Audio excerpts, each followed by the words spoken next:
Sinking City 2. Dave, take it away. I know you said you played the first one. Let us know how the first one was, kind of some of the stuff about it.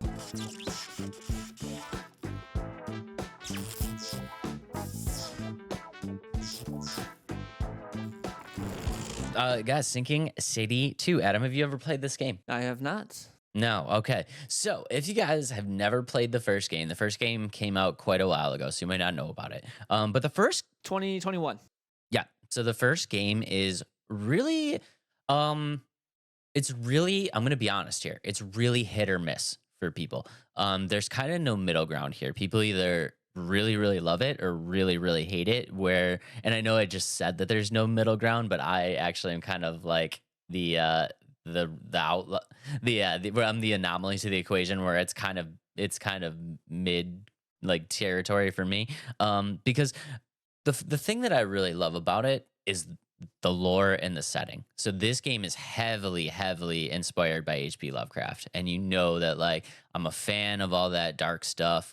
But the thing about the game is the gameplay itself is not good. I'm just gonna be honest. The gameplay itself is just not good. But real quick a rundown on the story. So in this game, you are playing as a character named Charles W. Reed. And when the game kind of opens up, you're like awoken, right? And you're awoken from this vision that you're having. So I won't spoil the intro of the game, but the intro of the game's pretty crazy. And then you find out that it's your character kind of having a vision. And that sets like the preface for the game is that your character has this third eye ability that you can see visions, and the whole thing behind this is it allows you to see the truth constantly, which I think is it's a cool idea.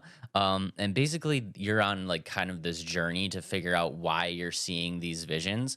And this leads you to this sunken city that you keep kind of like you keep seeing the sunken city in in your manifestations, and you end up like actually going to this sunken city, and it takes place in like the 1920s, so the aesthetic is really really cool. And once you get to the city, you start meeting this cast of characters, and the story kind of evolves from there. Now, what do like the things that I really really like about this game? I liked that this game was kind of an open world feel. It had a great set of enemies behind it. It had a great set of lore. It had a lot of really cool cast of characters that would send you on missions. I thought the story was really cool. It gives kind of like a Sherlock Holmes like investigation style to the game, which I thought was really really nice. Um, you have to like manage your sanity, so there's like you manage your sanity. But the like I said, the one thing that was really kind of off about this game was the janky combat, and people really complained about lower resources, not being able to find like bullets and stuff like that. So the game's kind of 50-50, right? And ultimately I thought the story was really really good, and I thought the story and this like detective kind of style kind of outweighed the issues that I was having with the combat.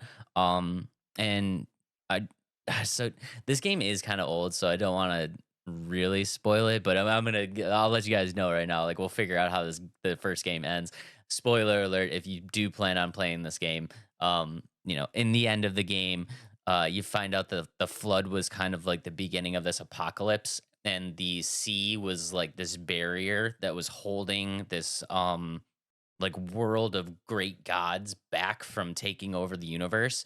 And at the end of the game, you kind of figure out that you are like a chosen one because you're having these visions, and you have the ability to either like close off the like portal for the gods or open it up and allow them to take over. So it has like a much much deeper meaning than you might think. But honestly, I thought the game was kind of cool. It had some flaws for sure. For sure. And that's a lot of games. But okay, so a question I had, and this is kind of, I didn't play the first one, but I went back and read the description and some videos on it. And they said that it's supposed to be like very difficult from the beginning. Like, would you say, and like there's no hand holding, there's no like lit up objectives. Do you think that's why? Could that be a reason why some people are like, I hate this game because it doesn't hold my hand a little bit? No, you know what? I think honestly, like I think that was part of the game that most people enjoyed. Like I think people really enjoyed that it didn't hold your hand, and like like when you're doing these like puzzles for games, and you're like, this is almost so easy, It's like, why is this even in the game? You know what I mean? Like, this is kind of a waste of time. I'm not really like figuring anything out. It's pretty obvious. I think people liked kind of searching for those clues and things like that. The issue with the game was 100% the combat system. Yeah, so you're in the game, there's like sea monsters and stuff like that, and you're like, you have all these monsters that are kind of like coming out of your manifestations and stuff like that, and you do get a pistol. So you do like, it's not just a total detective game. You really do have to like defend yourself in certain situations. And that part was just so bad. It really was like so bad. Gotcha. And then so it's made by, or this is made by Frogwares or Frogware. And they've made other detective games like the Sherlock Holmes game. Yep. Was that one? Would you say that? Did you play that one at all? I did not play the Sherlock Holmes game. I was just curious if they felt the same in terms of like the detective work and the combat, but I don't know because I've never played either. So, but they make a lot of detective games, and that seems like what they're known for. And so I can't imagine that that part of the game would be bad, like the detective work and the things that they strive to put into their game. I mean, the detective part of it was really, really cool, and I think, I think people really enjoyed it. And like I said, there's kind of a split audience here: people who really enjoyed the game, people who thought the game was horrific. Not a lot of in betweeners. Mhm. But I do have some information on the new game if you want to pull up the trailer. So Let's pull up that looking trailer. at the new game, we'll probably get a little bit more of an insight of what kind of the goal here is. And Mhm. I think some fans of the original series are going to be a little upset, but I think in the Mhm. grand scheme of things, it was probably the right choice for them. So, guys, if you're Right. just listening, we're looking at what I believe is going to be the main character. And I will say right now that this is supposed to be a standalone story. It's Yep. not, you are not Charles Reed anymore. So, you will not have to have had to play the first game for this to make sense. But we're looking at our main character kind of defend himself from one of these sea monsters, and then all of a sudden this train just comes out of like the middle of the sky and runs into him, and then he wakes up in this like super dark, like, is this like a bus or something that he's in right now? I think it still might be the train car, like He's the is train oh, car of the okay. bus. You think? Yeah, so he's inside the train car, I guess. But we're Yeah. seeing a very scary kind of like Outlast situation right here, Hmm. where this ridiculous monster is like coming towards him, and I think it's a good indication of where they're going with this game. And where would you say that is? So what they're doing with the game is they're going to be going a little bit away from this detective kind of style, and they're going to be Mhm. going much more for like a survival horror. Okay, yeah, and I think that's what I read in the description of the game too. Yeah. And if you're looking right now, like if you're just listening right now, he ran outside the train car, and there's like this big like Cthulhu type thing in the sky. Like Yeah. it's really, really cool. And I think, like I said, they're gonna be moving away from that detective kind of aspect of the game, where they're gonna be focusing a lot more on this just being a survival horror. And I think that was probably the right play for them. I guess another question I had is, do you think that this developer will be able to like the change going from such a detective focused like game to something more? And it's probably there probably has some detective elements, but going more towards this survival horror game. I think he muted out. Do you think that it's gonna go? Or do you think it's gonna go well for him? Essentially, is the question. I do think it's going to go well for him. And a great example of this is Alan Wake 2. Alan Wake 2 just did this. Oh, really? Yeah, so the original Alan Wake was a lot more of a detective kind of thing, right? And Alan Wake 2 kind of strayed away from that. They went more towards like the survival horror, and you can see Alan Wake 2 is pretty popular right now. I mean, people really, really enjoyed the game, and I think this was probably the right move for them, and I think they're going to be able to handle it just fine. But it just, a detective game has such a smaller audience than a survival horror game. You know what I mean? They can get so many more players in to play a survival horror game. And they did say that like the detective parts of it are gonna be there. Like they didn't completely ditch the detective stuff that the fans of the original game really, really enjoyed, but they just made it optional. Where in the first game, you had to solve these clues to progress the story. In this game, it's much more just like an optional thing. And they're saying that like the puzzles and the clues and stuff that are around there, you're gonna be able to just like if you want to do them, you're going to be able to discover secrets, get alternate options, get insights on the lore. You're going to get gameplay bonuses, stuff like that. But it's not stuff that you need to do to progress the storyline. The actual storyline of the game now is just don't die, and I think that's probably a much easier sell for like the grand audience of gamers. Yeah, for somebody like me who like I struggle to enjoy puzzles and games, I think that it'd be much more appealing for me if like the main objective is to just survive and understand the story, but also like finding like a puzzle here and there. Like, yeah, I'll do this one. Like this one's not so bad, or I ran into this one and I'll do it. So like I like that part of games. So all right, that makes sense, I guess. If you're really interested too, right? It's like say you meet a side, an NPC and you're on a side quest and you're like, "Oh, that's kind of interesting." Like, yeah, I kind of want to figure that out. Or you just meet an NPC and you're like, "Story's dumb, bro." Like, I don't even care. Like, you just don't go do that one, you know what I mean? And I think it's a really cool idea. And like I said, we saw the success with Alan Wake 2 doing this, and I think this is probably the best move for them. I'm not gonna lie. And they did say that they're focusing a lot more, which I commend them. They were really good on the constructive criticism of the first game, of like the jankiness of the combat and the just lack of just any type of resources to use throughout the game. So they did say that they've included a lot more drops, so a lot more resources for you to find, and they're really really focusing on the combat. They're really trying to make this like, because now the name of the game is survival, so you need the combat system to work for this game to work. And they said that they're really kind of working on it. So I think it's gonna be good, dude.